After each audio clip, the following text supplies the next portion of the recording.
খুঁটিপাড়া Janakalyan foundation 2024 এর উদ্বোধন অনুষ্ঠান গতকালকে অনুষ্ঠিত হয়ে গেল। 2024 নাম দেওয়ার কারণ হচ্ছে 2024 সালে এটা প্রতিষ্ঠিত হয়েছিল খুবই ছোট্ট পরিসরে, মাত্র কয়েকজন স্বপ্নবাজ যুবকের হাত ধরে অল্প কিছু ফান্ডিং এর মাধ্যমে। এর মূল উদ্দেশ্য ছিল সমাজের অনেক অসহায় দরিদ্র মানুষ আছে যারা আর্থিকভাবে অসচ্ছল। অনেকে টাকার অভাবে মেয়ের বিয়ে দিতে পারছে না, সন্তানের লেখাপড়া করাতে পারছে না বা চিকিৎসা করাতে পারছে না। এই ধরনের জনগোষ্ঠীকে সহায়তা করা, এলাকার রাস্তাঘাট যদি ভেঙে যায় সেটা মেরামত করা, আসলে এই ধরনের সমাজসেবামূলক কার্যক্রমের জন্যই খুঁটিপাড়া জনকল্যাণ ফাউন্ডেশন প্রতিষ্ঠা করা হয়েছিল। সৃষ্টিলগ্ন থেকে ছোট ছোট পরিসরে বিভিন্ন কাজ আমরা করে আসছিলাম। আহ আমরা এখন একটা অফিস নিয়েছি, সেই অফিস উদ্বোধনের জন্য আমাদের এলাকার যারা নেতৃত্ব পর্যায়ে আছে, ওয়ার্ড মেম্বার, চেয়ারম্যান, বিশিষ্ট ব্যবসায়ী, রাজনীতিবিদ, দলমত নির্বিশেষে সবাইকে সঙ্গে নিয়ে গতকালকে উদ্বোধনী অনুষ্ঠান করা হয়। এখানে বক্তব্য রাখেন বিভিন্ন শ্রেণী পেশার মানুষ উপস্থিত ছিলেন।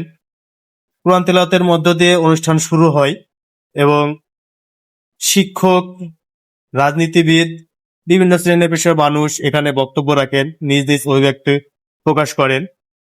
জনকল্যাণ ফাউন্ডেশনের কোনো রাজনৈতিক প্রতিষ্ঠান নয়, এটা সম্পূর্ণ একটি অরাজনৈতিক এবং অলাভজনক প্রতিষ্ঠান। জনগণের কল্যাণের উদ্দেশ্যেই এটা প্রতিষ্ঠা করা।